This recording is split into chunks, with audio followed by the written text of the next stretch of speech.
Aleluia. Boa noite. Salvação para todos. Uma terça-feira de vitória para mim e para você.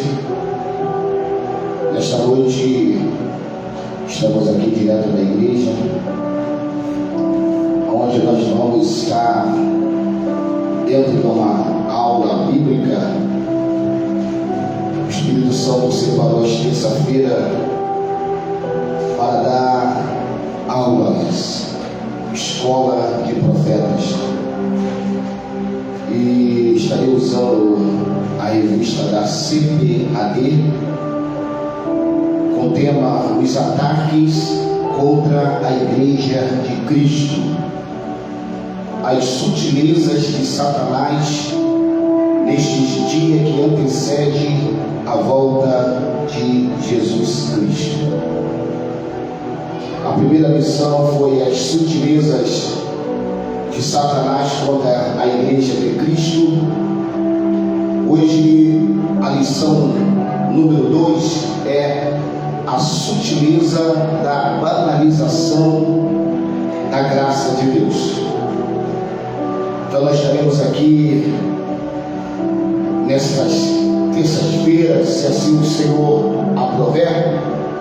Estaremos aqui dando uma escola bíblica, estudos bíblicos, usando a revista da CPAD.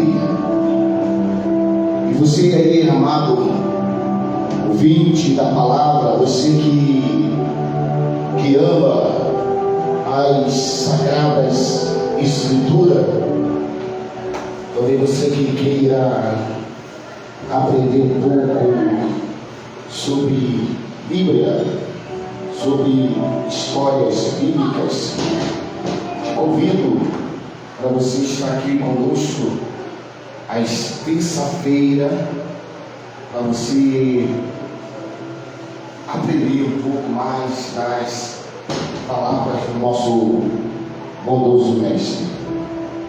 Eu tenho certeza, você também está e vai acompanhar aí na internet, vai ser também edificado. Oremos. Senhor meu Deus, amado Pai, em nome do Senhor Jesus, nesta noite entro eu em Tua presença, Senhor, reconhecendo que sou pó, que sou barro, que sou cinza, que nada tenho, nada sou e nada posso, Senhor. Se aqui estou é pela Sua graça, pela Sua infinita misericórdia, pelo sacrifício vigário que Tu fizeste ali na cruz do Calvário para me salvar, Senhor, para salvar a humanidade, aqueles que creem. E aqui nesta noite, Pai, eu venho buscar a Tua face, venho lhe pedir a direção do Teu Espírito, a sabedoria, a inteligência, o conhecimento, ó Deus, para falar das Tuas palavras neste lugar. Senhor, cerca esse ambiente com glória. Senhor, envia os Teus anjos, Teus arcanjos, Seus querubins, serafins, para guardar este ambiente, Senhor. Senhor, toma esta rua aqui em frente em Tuas mãos, aquele que sobe, aquele que desce, vários automóveis, motocicletas, bicicletas. Senhor, que todos nesta noite possam ser abençoados por Ti, Senhor. Então, o nosso vizinho da direita, da esquerda, da frente, de cima, de baixo, Senhor, que todos possam ser galardoados nesta noite através da Tua palavra, Senhor, porque a nossa fé ela vem pelo ouvir e ouvir a Tua palavra, Senhor. É a Tua palavra que liberta, é a Tua palavra que transforma, é a Tua palavra que dá vida, é a Tua palavra que traz resultado para as nossas vidas, Senhor. Por isso, fica conosco, Senhor, nesse estudo bíblico, onde estaremos falando das sutilezas da banalização da graça, Senhor. Pai, toma frente também daqueles que vão estar assistindo essa live ali no Facebook, ó Deus. Pessoas que também vai assistir no YouTube, nas redes sociais. Abençoa eles também, meu Pai. Em nome do Senhor Jesus Cristo. Amém. Lição número 2. A sutileza da banalização da graça. Texto áureo. Porque pela graça sois salvos, por meio da fé. Isso não vem de vós, é dom de Deus. Efésios capítulo 2, versos 8. Verdade prática. A graça de Deus não é barata. Ela requer arrependimento, novo comportamento, ou seja, nova vida em Cristo. Lição, leitura diária. Segunda-feira, 1 Coríntios, capítulo 1, versículo 21. Deus achou por bem salvar. Terça-feira, Romanos 3:10. Não há um só justo diante de Deus. Quarta-feira, Gênesis 3:17. A responsabilidade humana. Quinta-feira, Romanos 5, versículo 12, parte B. Gênesis 3:23. A nefasta consequência do pecado. Sexta-feira, 1 Timóteo 2:5, João 3:16. A graça de Deus é oferecida a todos. Sábado, Marcos 16:16. João capítulo 6, 47. A graça de Deus é eficaz para quem crer. Louvado, exaltado seja o nome do Senhor. A graça de Deus é eficaz para quem crer. Leitura bíblica em classe. Efésios capítulo 2, versículo 4 ao 10. Assim está escrito: mas Deus, que é riquíssimo em misericórdia, pelo seu muito amor com que nos amou, estando nós ainda mortos em nossas ofensas, nos vivificou juntamente com Cristo, e pela graça sois salvos. E nos ressuscitou juntamente com Ele, e nos fez assentar nos lugares celestiais em Cristo Jesus, para mostrar nos séculos vindouros as abundantes riquezas da sua graça, e pela sua benignidade para conosco em Cristo Jesus. Porque pela graça sois salvos, por meio da fé, e isto não vem de vós, é dom de Deus. Não vem das obras, para que ninguém se glorie, porque somos feituras sua, criados em Cristo Jesus, para as boas obras, as quais Deus preparou para que andássemos nela. Louvado seja o nome do Senhor. É preciso, irmãos, compreender de maneira bíblica o conceito da graça de Deus. E dessa compreensão os crentes dependem para não banalizar um bem tão precioso. Nesta lição temos o propósito de analisar a graça de Deus no seu sentido bíblico, histórico e contemporâneo, que seus alunos se conscientizem de que a graça é um bem precioso de Deus para a nossa vida, por isso não pode ser banalizada. O objetivo dessa lição: 1. Explicar a natureza da graça. 2. apresentar a graça no contexto bíblico. 3, classificá-la no contexto histórico da reforma protestante. 4, pontuá-la no contexto contemporâneo. B, motivação. Não há salvação sem a graça de Deus. Esse favor imerecido prova que o ser humano não tem capacidade em si mesmo para salvar-se. Entretanto, a graça também não é uma licença para pecar, como infelizmente muitos fazem e pensam, atendendo-nos para o ensino da Bíblia a respeito de tão importante assunto. C, na lição há uma indicação de que a expressão graça barata foi introduzida na literatura para expressar a vida cristã nominal ou mundanizada. A partir desse conceito, ao introduzir o último tópico da lição, solicito os alunos que cite exemplos em que a graça tenha sido banalizada. Em seguida, mostra que a graça de Deus compreende arrependimento, novo comportamento, nova vida em Cristo, como bem expressa a verdade prática desta lição. Conclusão da lição. O advento da graça é a maior prova do amor de Deus pela humanidade. Ela é preciosa porque é uma iniciativa de Deus para salvar o homem pecador. E por isso, não podemos banalizá-la.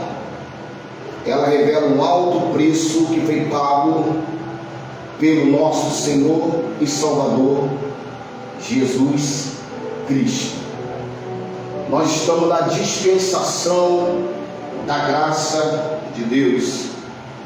A palavra graça significa um favor imerecido que o Senhor nos concede, mesmo nós sendo falhos, pecadores, tendo cometido erros, falha diante da sociedade, diante de Deus, mas a graça do Senhor nos perdoa. É como um homem pego em flagrante, ele é levado ao tribunal e tem lá no tribunal o juiz, o promotor e o advogado de defesa. E o promotor, ele coloca todas as acusações daquela pessoa que foi acusada.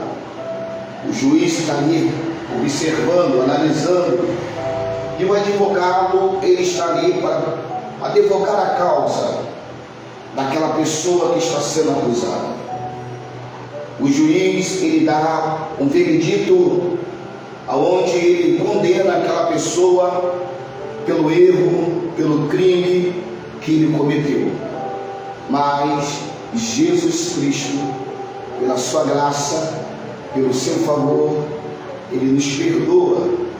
Mas não quer dizer que esta graça ela tem que ser sem graça, porque a graça de Deus ela nos dá mais comprometimento do que na época da lei. Porque muitos dizem, estou na graça, nós podemos pecar à vontade, porque Deus vai nos perdoar através do sangue de Jesus. Não, irmão.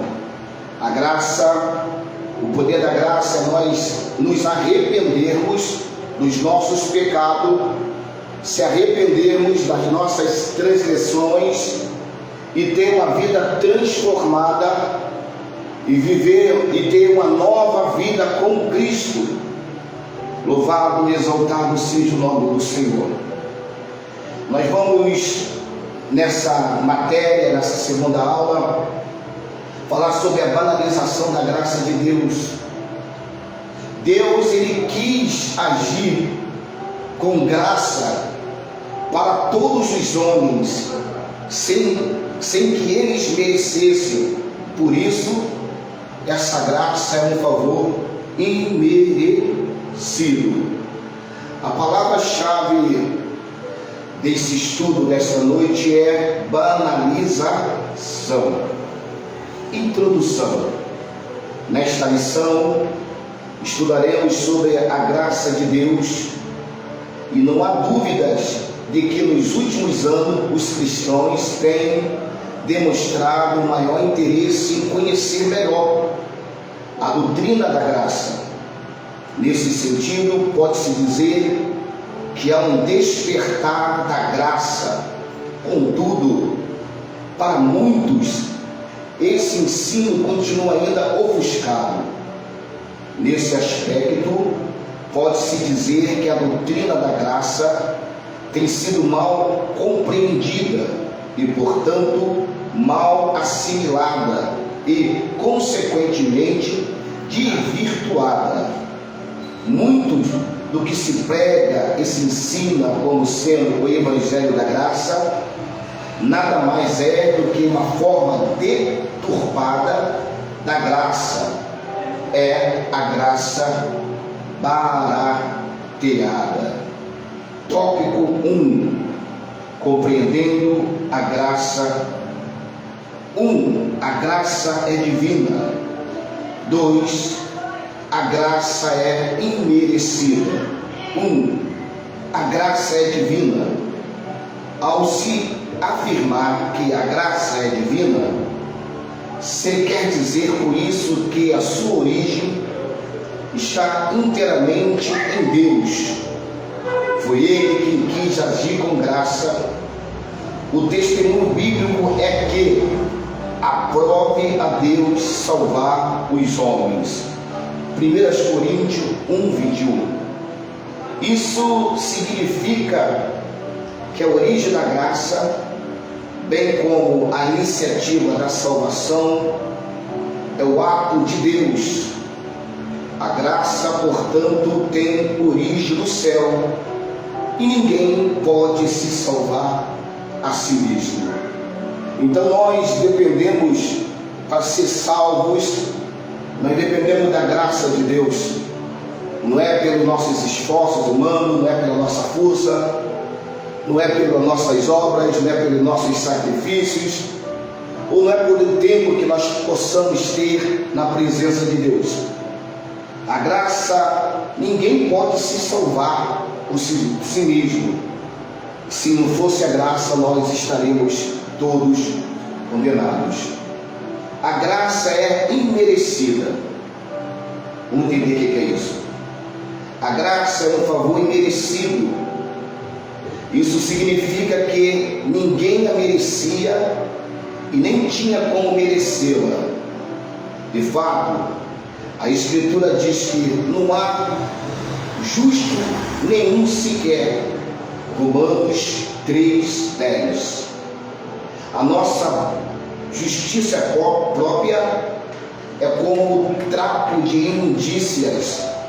Isaías capítulo 64, verso 6. A nossa condição antes de conhecermos a graça se assemelhava a de alguém que deve uma grande quantia e não tem como pagar. Evangelho de Lucas, capítulo 7, versículo 42. Lucas 7, 42. Vou ler a partir do versículo 40. Respondendo, Jesus lhe disse: Simão, uma coisa tenho a te dizer-te. E ele disse: Dizei-a, mestre. Um certo credor tinha 2 devedores, e um devia-lhe 500 dinheiro e outro 50. E não tendo eles com que pagar, perdoou-lhes ambos. Diz, pois qual deles o amará mais? Simão respondendo disse, tem por mim que é aquele a quem mais perdoou. E ele lhe disse, julgaste bem. Livro de Efésios, capítulo 2, versículo 4 e 5.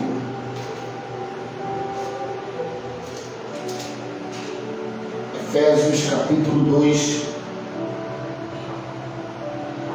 versículo 4 e 5. Mas Deus, que é riquíssimo em misericórdia, pelo seu muito amor com que nos amou, estando nós ainda mortos em nossas ofensas, e nos vivificou, e juntamente com Cristo, pela graça, sois salvos. Tópico 2. A graça no contexto bíblico. 1. A necessidade da graça. 2. A extensão da graça. A necessidade da graça. No contexto bíblico, a graça é uma necessidade de todos os homens. Por isso ela é estendida a toda a humanidade. Necessidade da graça. Uma das doutrinas mais bem definidas e claras nas Escrituras é a referente à queda do homem. O primeiro fato a ser observado é que Adão, o primeiro homem, foi criado como um ser moralmente livre, podendo escolher o que fazer.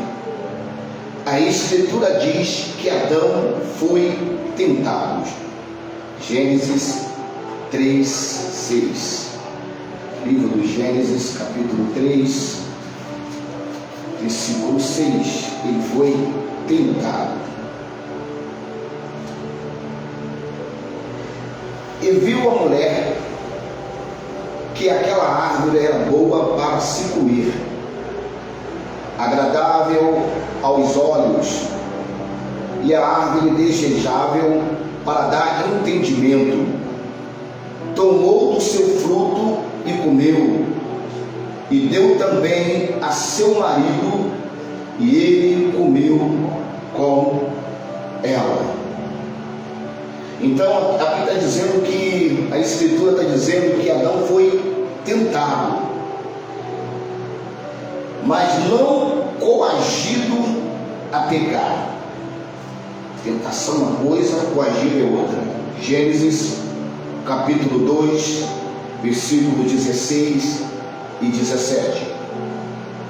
E ordenou o Senhor Deus ao homem, dizendo, de toda a árvore do jardim comerá livremente, mas da árvore do conhecimento do bem e do mal, dela não comerás, porque no dia em que dela comeres, certamente morrerás.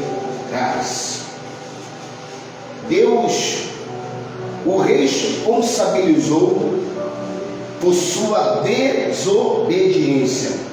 Deus vai responsabilizar Adão por causa da sua desobediência. Gênesis capítulo 3, verso 17. E Adão disse,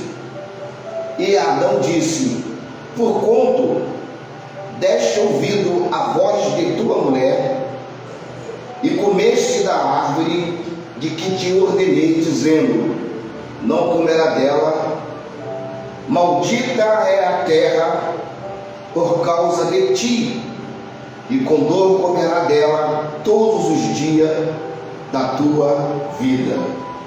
Então Deus aqui lhe responsabilizou Adão por causa da sua desobediência.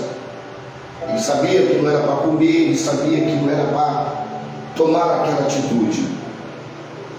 O primeiro homem, portanto, de forma livre e voluntária, ele desobedeceu e pecou. Terrível isso, né? De forma livre e voluntária. Assim também acontece comigo, contigo, com todos os seres humanos. Vai dizer, não, o bicho ruim tomou meu corpo. Não, irmão.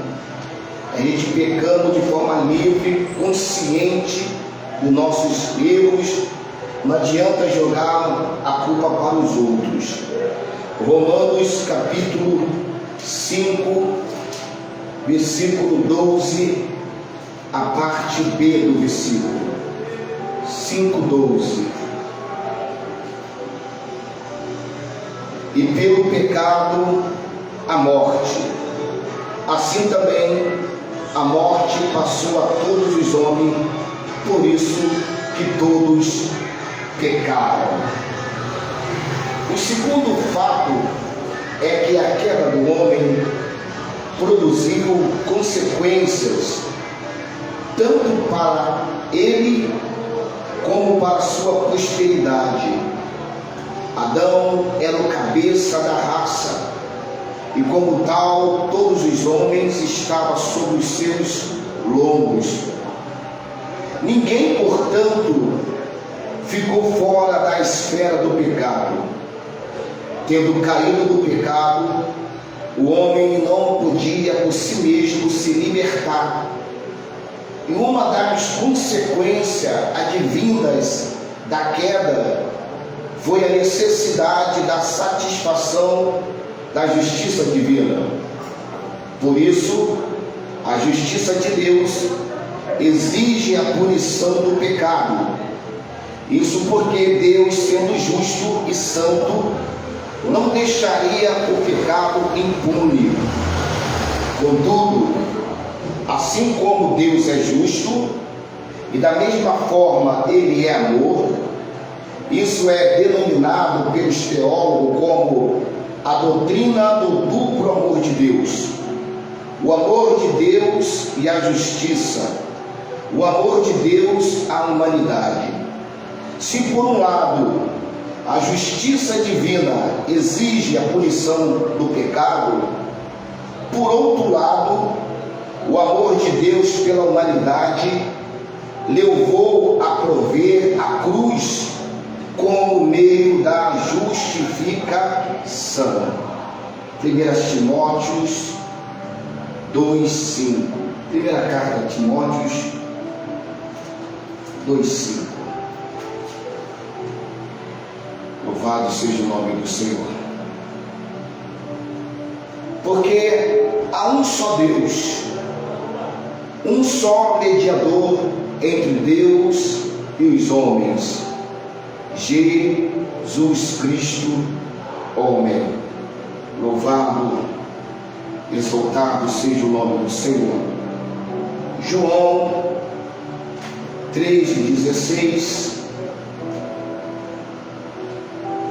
Evangelho de João, capítulo 3, versos 16. Assim está escrito: porque Deus amou o mundo de tal maneira que deu o seu Filho unigênito, para que todo aquele que nele crê não pereça, mas tenha vida eterna. Então aqui nós estamos vendo essa palavra gloriosa que Deus, Ele amou o mundo de tal maneira. Então, para perdoar o pecado da humanidade, Ele agora vai dar o seu Filho amado, unigênito, Jesus Cristo, para morrer em meu, em teu lugar. Só que para aquele que nele crê, o meu pecado, o teu pecado, a graça, ela vem sobre mim, sobre você, com uma coisa: nós temos que crer nele, nós temos que obedecer ele. Ele está dizendo que para que todo aquele que nele crê não pereça.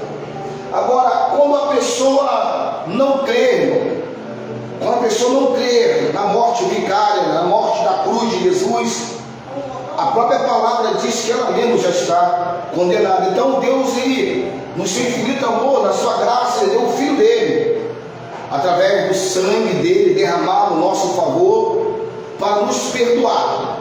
Mas só que a pessoa tem que crer. Todo aquele que nele crê não pereça, mas tenha vida eterna. A graça nada mais é uma conduta para a nossa salvação. A graça é, como eu posso dizer, é um cartão, é um bilhete para que eu e você para nós entrarmos no céu. Louvado e exaltado seja o nome do Senhor.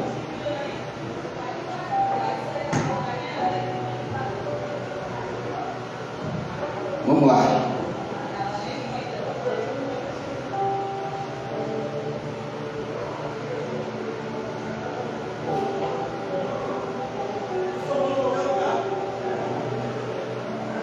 Em Cristo Jesus, portanto, Deus manifesta o seu grande amor pela humanidade e vê nele a sua justiça satisfeita.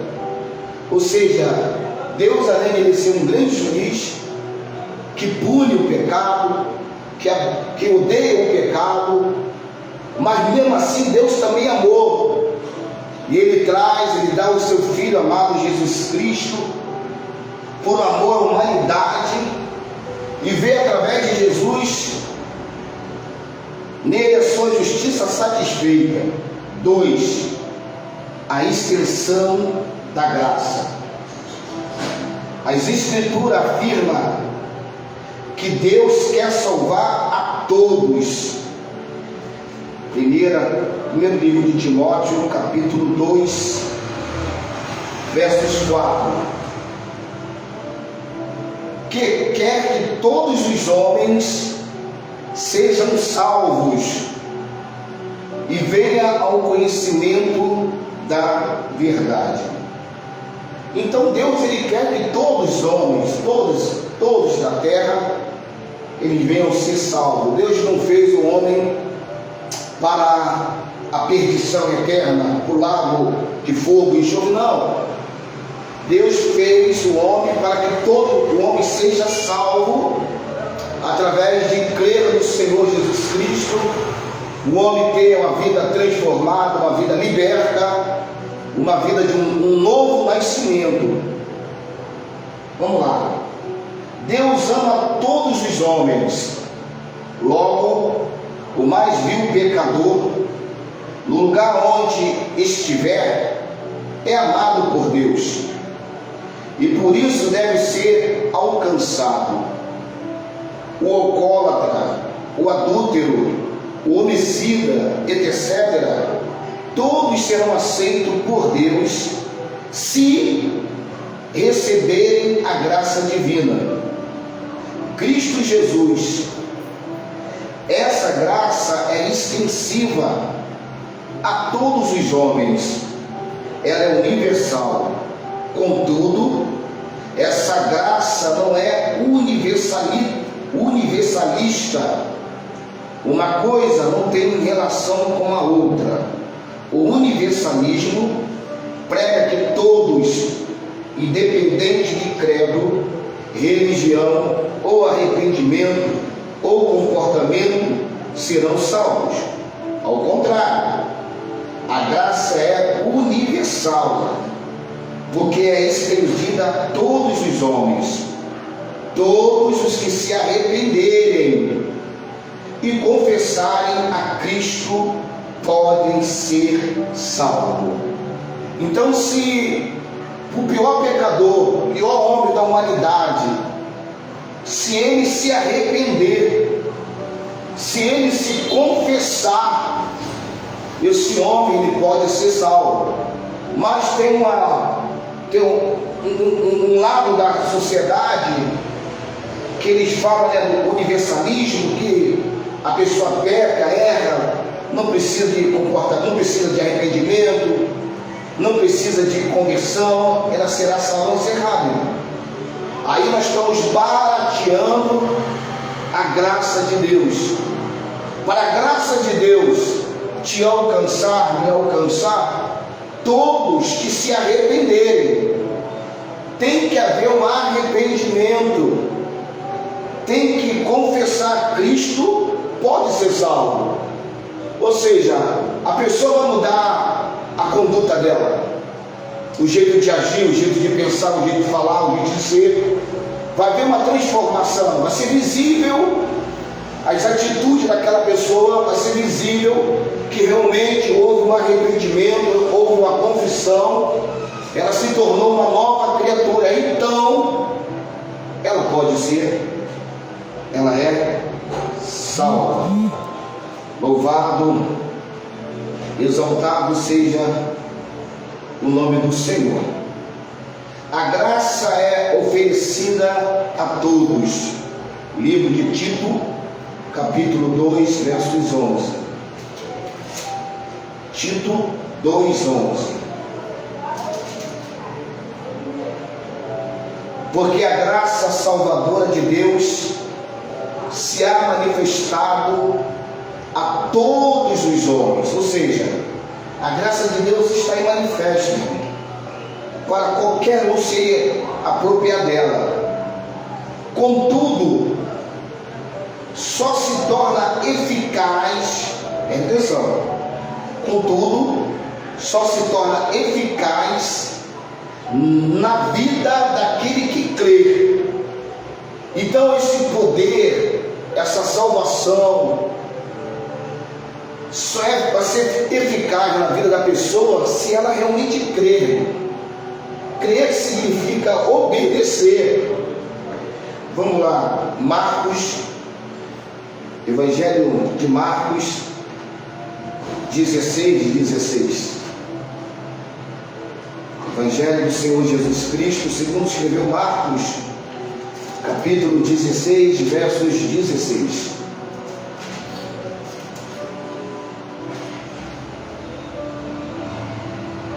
Vamos lá. Quem crer e for batizado será salvo, mas quem não crer será condenado.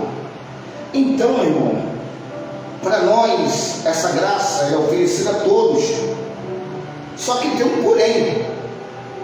Ela só vai se tornar eficaz, ela só vai valer na minha vida se eu crer. Quem crê e for batizado será salvo. Agora, a graça de Deus está sendo estendida para você. Deus está mostrando que Ele pode te perdoar. Ele é o perdão, Ele é amor, Ele que quer te dar salvação, Ele quer te transformar. Só que você não quer crer, você quer continuar nos mesmos erros, nos mesmos pecados, nos mesmos delitos. Aí, irmão, infelizmente, não terá salvação. Terá o quê? Condenação. Evangelho de João, capítulo 6, versículo 47.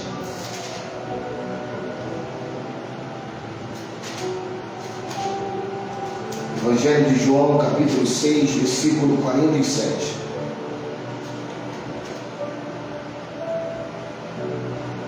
Na verdade vos digo que aquele que crê em mim tem a vida eterna. Então, para ter a vida eterna, nós temos que crer no Senhor Jesus. Nós temos que crer. Ah, mas eu creio, pastor André. Mas você crê, mas você quer continuar tua vida da mesma forma?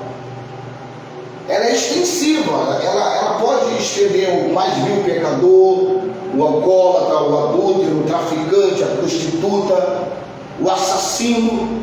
Mas só para que essa graça venha alcançar, primeiro tem que crer. E é nesse crer que vem a transformação. É nesse crer que vem um arrependimento.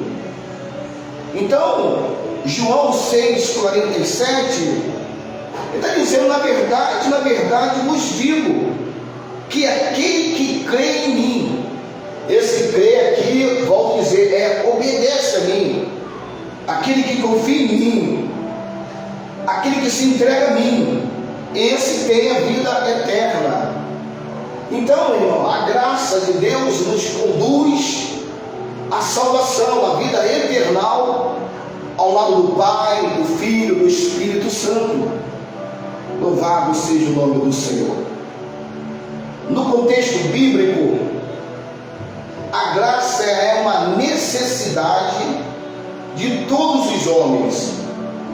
Por isso, ela é estendida a toda a humanidade.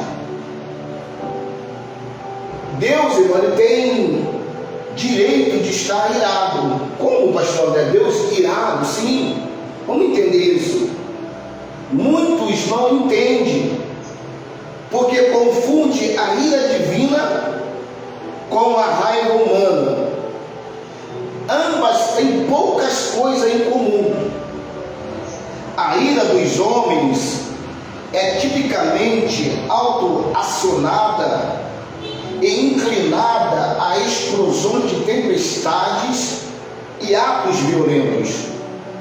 Ficamos irados por havermos sido passados para trás, negligenciados ou enganados. Esta é a ira dos homens, não de Deus. Deus se ira porque a desobediência sempre resulta em autodestruição. Que tipo de pai se sentaria e assistiria seu filho ferido, e se a si próprio, que espécie de Deus faria o mesmo? Você acha que ele dá risadinha quando vê um adultério, ou ri em silêncio de um assassinato? Pensa que ele olha para o outro lado quando produzimos programas de entrevistas baseados em prazeres perversos? Imagine que ele balança a cabeça e diz: humanos são humanos? Eu acho que não. Anote e sublinhe em vermelho: Deus está legitimamente irado.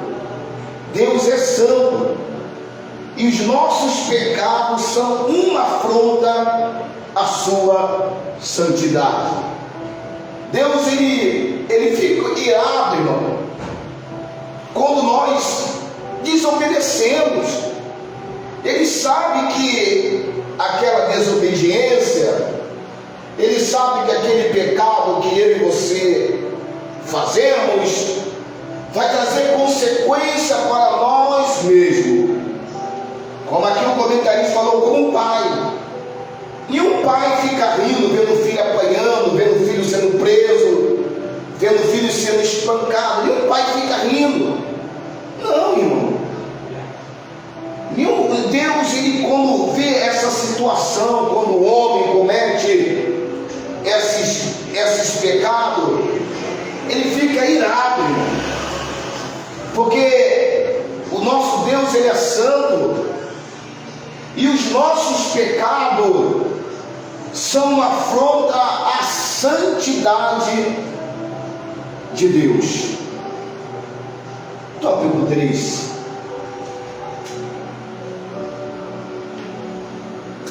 A graça no contexto da reforma. 1. A corrupção da doutrina da graça. 2. A restauração da doutrina da graça. Tópico 3. A corrupção da doutrina da graça. O contexto da reforma protestante no século XVI é muito diversificado. Contudo, é possível identificar alguns fatores que contribuíram para o surgimento da reforma. o catolicismo perdia influência e por isso surgiu uma reação contra os líderes religiosos por conta de seu baixo nível moral. A rejeição da doutrina católica como válida, um maior interesse pela educação, que deixa de ser um privilégio dos líderes católicos, e uma maior diversidade doutrinária. De uma forma direta, pode-se afirmar que a reforma surge como uma resposta ao enfraquecimento, decurtação, negação da doutrina da graça, que no período medieval havia sido totalmente desconfigurada. A salvação pelas obras havia substituído a salvação pela fé somente. Livro de Romanos, capítulo 1, versos 17.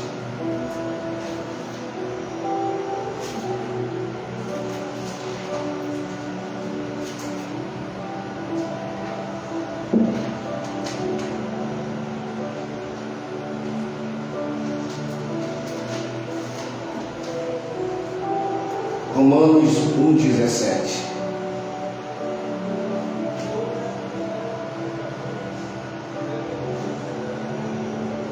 Porque nele se descobre, nele que é em Jesus, se descobre a justiça de Deus de fé em fé. Como está escrito, mas o justo viverá pela fé. Em outras palavras, a salvação havia se tornado meritória.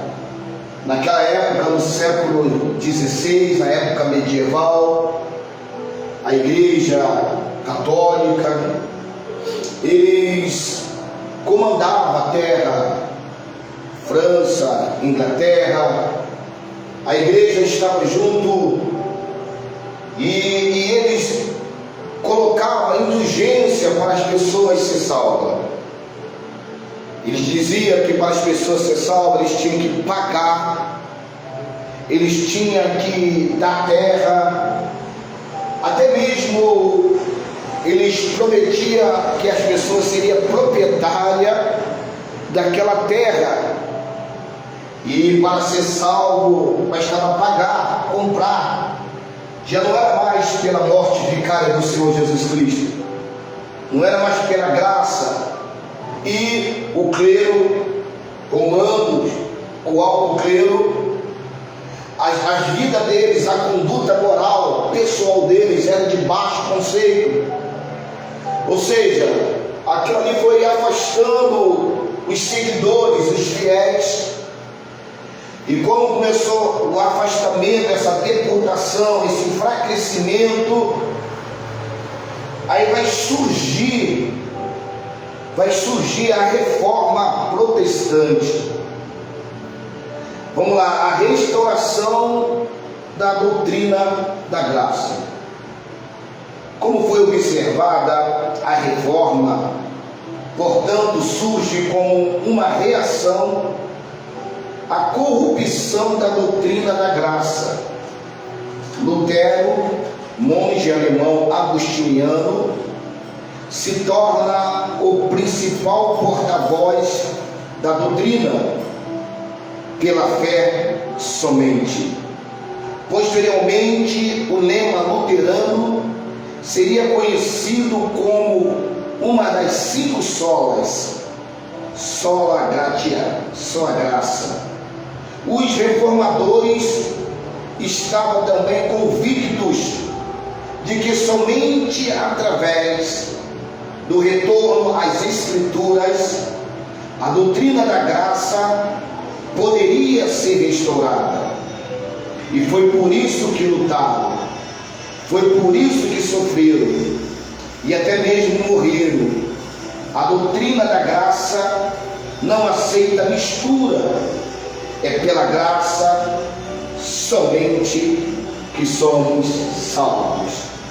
Então, Martinho Lutero, aquele monge, agostiniano, ele quando começa a ler a carta aos Romanos, diz os teólogos, quando ele para aqui no capítulo 1, livro de Romanos 1:17, quando ele lê isso, porque nele se descobre a justiça de Deus em fé, como está escrito, mas o justo viverá pela fé. Diz que abriu um parêntese, os olhos de Martinho Lutero se abriu.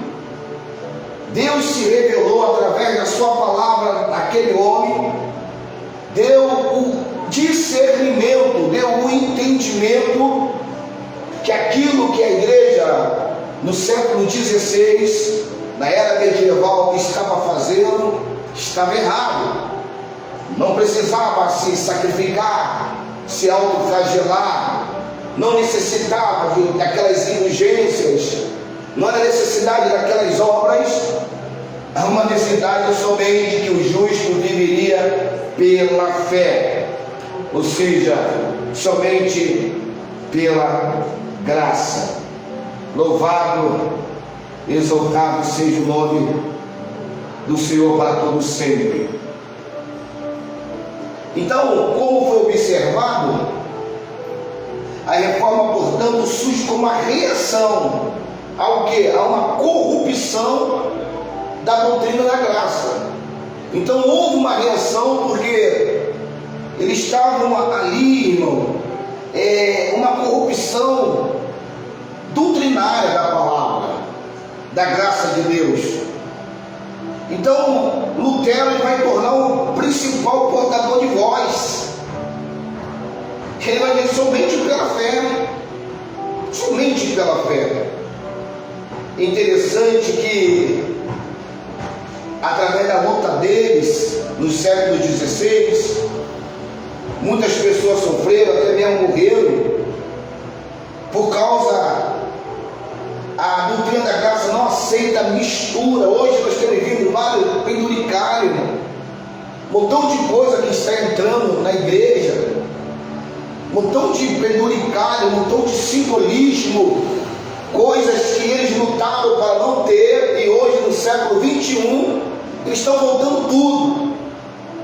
A reforma protestante fez 504 anos, se eu não me engano.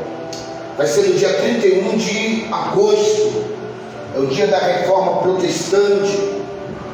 E o que me leva a crer, irmão, parece que está precisando de nova reforma, porque o evangelho dá uma mistura danada, irmão. Não sabemos o que é santo, o que é profano. É tanta mistura. E a graça, ela não aceita mistura. É pela graça somente que nós somos salvos.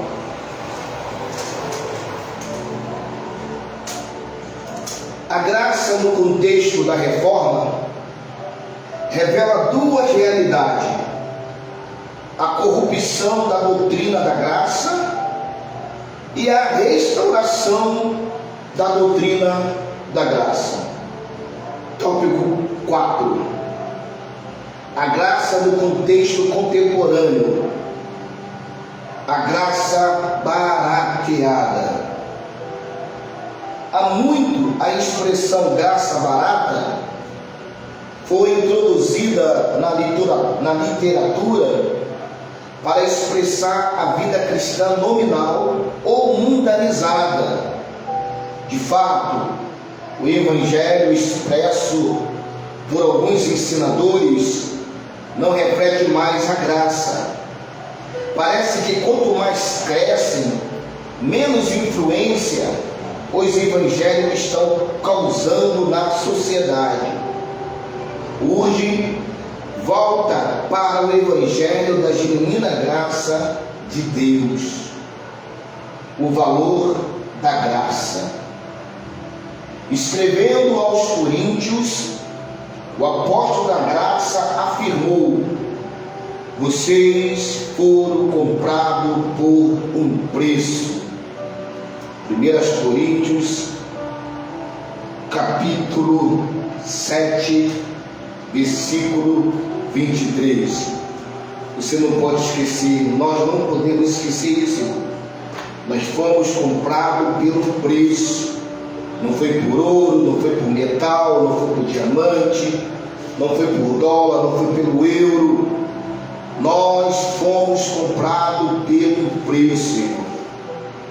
1 Coríntios 7, versículo 23, assim está escrito: fostes comprados por bom preço, não vos façais servos dos homens. E está dizendo que nós fomos comprados pelo sangue de Jesus Cristo, que foi derramado na cruz do Calvário. O sangue do Senhor Jesus Cristo me comprou. O sangue do Senhor Jesus Cristo te comprou. Nós somos comprados pelo preço de um sangue, de um homem justo que morreu na cruz, e através da morte de cruz, através do teu sangue, Ele nos comprou para si. Então, irmão, nós temos que entender que houve um preço muito alto. Jesus pagou um preço muito alto para me comprar, para te comprar, para que nós possamos ter o direito à salvação. E muitos de nós vivemos uma vida ímpia, vivemos uma vida errônea, esquecemos do sacrifício do Senhor Jesus Cristo naquela cruz. Ele morreu, ele foi levado àquela cruz debaixo de um propósito, para comprar com a morte dele, com o sangue dele, a minha vida, a tua vida. Nós fomos comprados com um preço muito alto. O apóstolo Paulo foi um defensor do Evangelho da Graça. Em seu tempo, ele não aceitou de forma alguma os penduricalhos que alguns cristãos quiseram pôr no Evangelho. Eu fico imaginando o apóstolo Paulo nos dias atuais, visitando as igrejas evangélicas. Eu creio que o apóstolo Paulo passaria mal, vendo quantos penduricalhos que está tendo dentro da igreja, tanto isso e aquilo, tanto objetos, consagra objetos, isso são penduricalhos, consagra aquilo outro. Eles estão mudando o Evangelho. E o apóstolo Paulo, no seu tempo, ele não aceitou, irmão, de forma alguma esses penduricalhos que alguns cristãos eles quiseram pôr no Evangelho, irmão. Hoje em dia tem, me perdoe, festa junina dentro da igreja, irmão. Ah não, pastor, é para atrair as pessoas. É não, é só para comer comer a canjica, comer as comidas típicas da festa. Irmão, isso é penduricalho, irmão. Vai, come na tua casa. Aí vemos dentro da igreja quadrilha, o pastor de chapéu de palha, roupa, comida quadriculada. Isso aí estão trazendo esses penduricalhos, irmão, para dentro do Evangelho. E não é necessário, é só pregar a palavra, irmão. Não precisamos ficar inventando isso e aquilo, trazer as coisas do mundo para dentro da igreja. Aí as pessoas chegam, não sabem se aquilo é igreja ou um clube. Que tipo de igreja é essa? Cheia de costumes, cheia de costume do mundo, e traz para dentro da igreja, irmão. Isso aí é penduricalho, irmão. Cada música, cada jeito, trejeito. Chegamos em alguns ambientes estranhos que parece tudo mesmo a igreja evangélica, irmão. E pior que as pessoas estão aceitando isso. E no seu tempo o apóstolo Paulo não aceitou de forma alguma aqueles penduricalhos. Ah, pastor, o senhor é tradicional, tu é um pastor tradicional? Não, irmão. Eu não sou tradicional, mas também não sou liberal.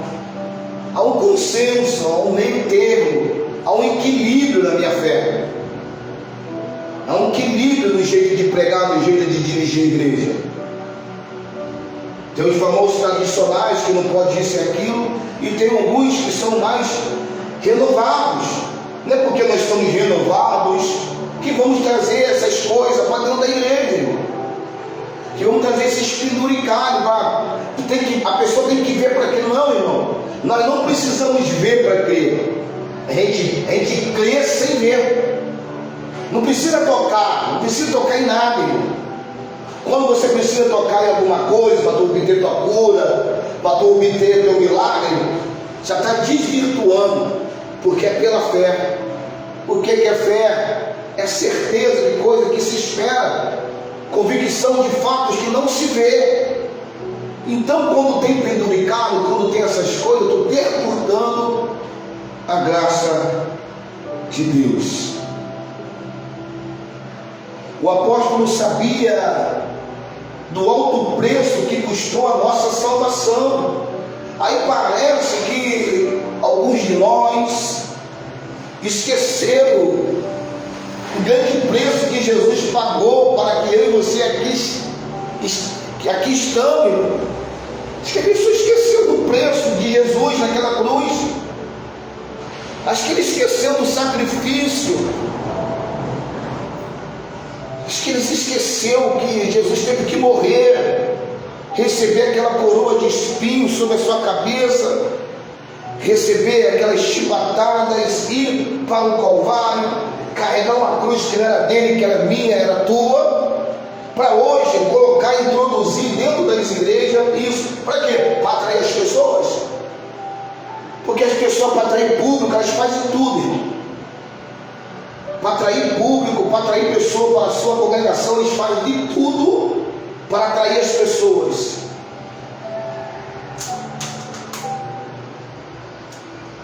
Começa a trazer os penduricários.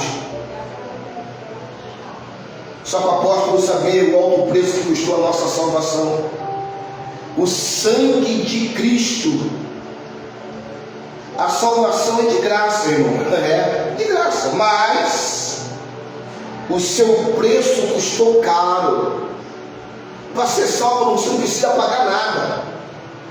Eu não preciso pagar nada. Só que eu e você temos que entender que custou caro, irmão. Custou caro para Deus e custou caro para o Senhor Jesus Cristo. Ele se fez maldito. Ele levou nossas dores, ele levou nossas enfermidades. O castigo que ele traz a paz estava sobre ele. Ele teve que ser oferecido ali em meu e em teu lugar. O sangue dele foi derramado todo no seu corpo. Tudo isso para me salvar, tudo isso para te salvar. Salvação é de graça, mas o preço foi pago, muito alto. E a gente esquecendo dessas coisas. Duas coisas precisam ser observadas neste texto. Primeiramente, a voz passiva do verbo grego indica que outra pessoa fez a transação por nós. O tempo verbal, ao isto, diz que essa transação foi completa. Não há mérito humano. Cristo pagou o preço e fez tudo por nós. Nada mais precisa ser acrescentado à nossa salvação, irmão. Isso é a graça. Não preciso inventar nada para trazer pessoa para cá, não. E eu não vou inventar. Não vou inventar campanha, não vou inventar título, não vou inventar nome, não vou inventar nada, irmão. Se quiser vir para cá, vai ser uma coisa simples. Vai ser, não vai ter novidade nenhuma, irmão. Não precisa inventar nada. É esse o evangelho que eu prego. Palavra, oração, sem invenção nenhuma. Vai vir pessoa para pregar aqui? Vai vir convidado? Vai. Só que aqui o evangelho é esse, simples, sem invenção. Ah, não, tem que trair, vou pintar a igreja de preto, vou fazer isso, aquilo na igreja, para atrair público. Não, irmão. O preço já foi pago. Eu não preciso acrescentar nada para salvar as pessoas. Claro, vou melhorar a igreja, estou pintando, a botar ar-condicionado, para ter uma condição melhor para quando as pessoas aqui dentro está bem acomodada. Mas inventar coisas para atrair as pessoas, aí eu estou barateando, aí eu estou esquecendo que alguém pagou um preço muito alto, caro, para nos salvar. A gente não precisa acrescentar nossa salvação, ela é de graça. No contexto contemporâneo, é preciso tomar cuidado com o barateamento da graça e priorizar o valor de tão grande doutrina cristã. Algum tempo atrás, li a história de um menino que estava atirando pedras com um estilingue e ele nunca conseguia acertar o alvo. Quando retornou ao quintal da vovó, avistou o pato de estimação da velha senhora. No impulso, fez a pontaria e mandou a ver. A pedra atingiu o pato e este morreu. Apavorado, o menino escondeu a ave na pilha de lenha, apenas para levantar os olhos e descobrir que a sua irmã estava observando. Cada momento de sua vida, o seu acusador está arquivando acusações contra você. Ele tem anotado cada erro e marcado cada escorregão. Negligencie suas prioridades e ele, o acusador, tomará nota disso. Abandone as suas promessas e ele registrará tudo. Tente esquecer o seu passado e ele o lembrará. Tenta desfazer o seu erro e ele frustrará. O nosso acusador está sempre à espreita.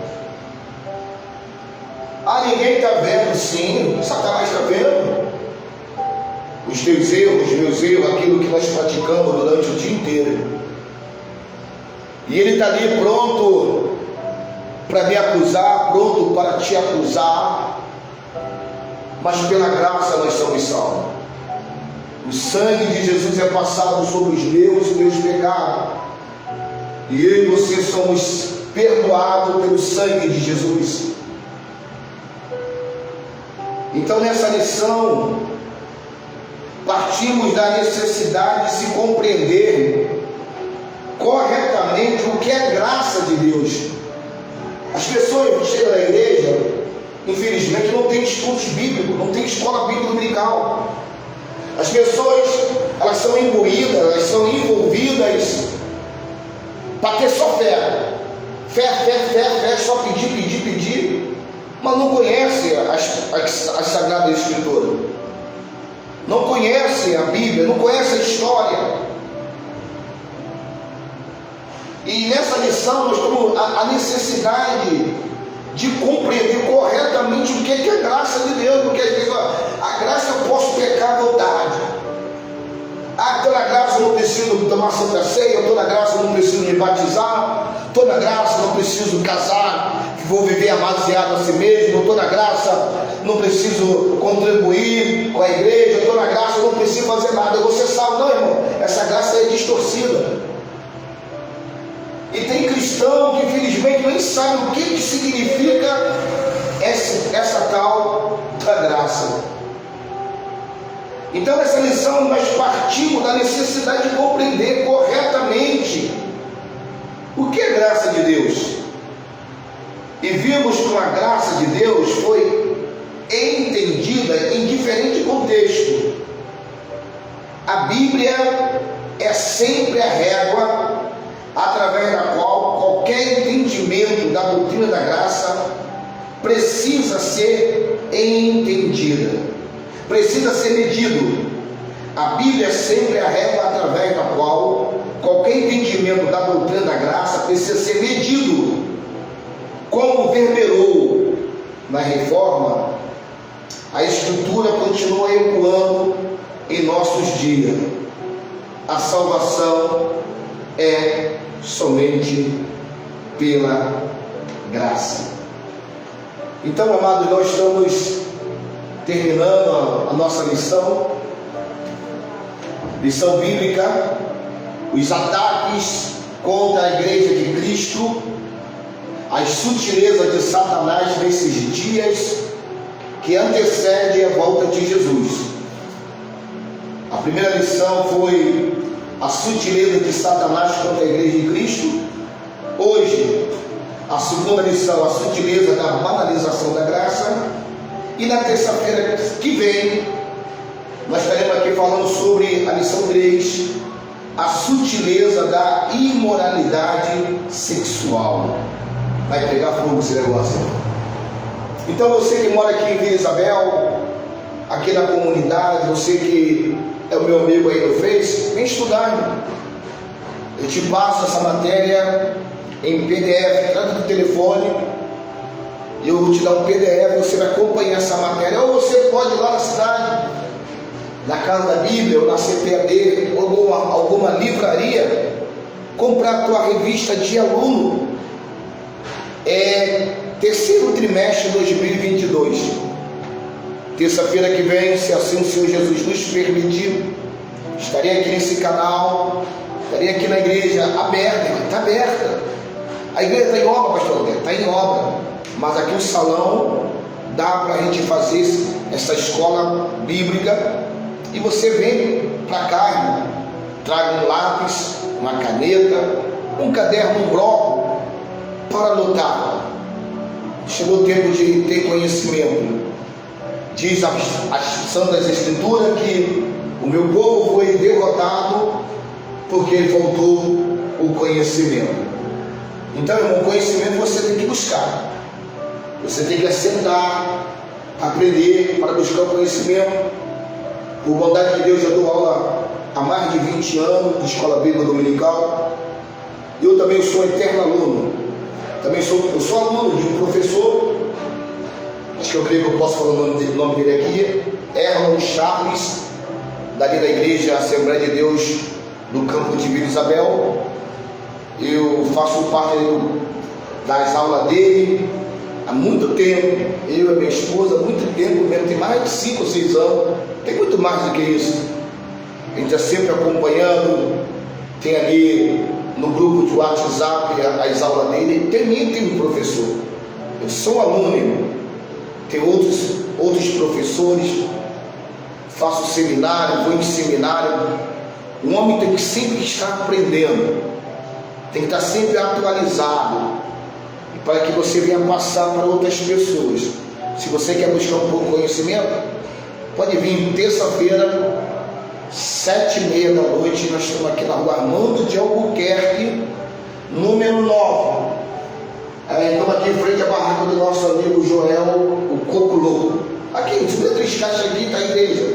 Número 9, você vai ver uma barraca aqui do nosso amigo Joel, que vende coco aqui. A igreja está lá em frente.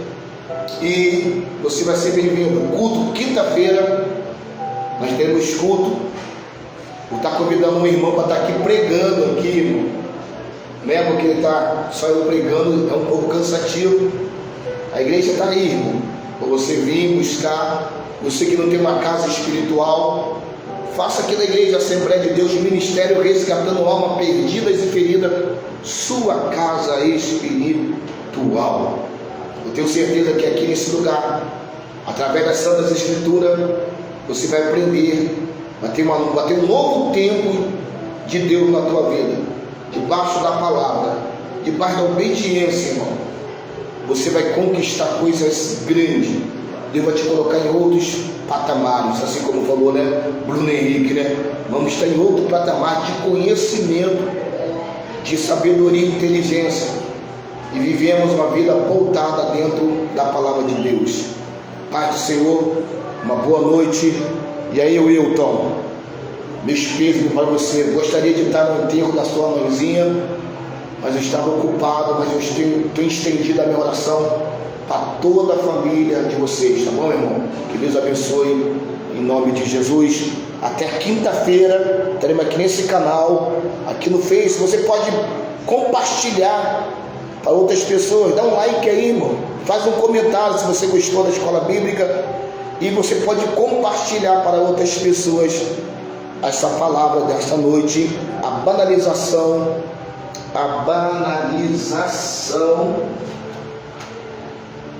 da graça. Boa noite.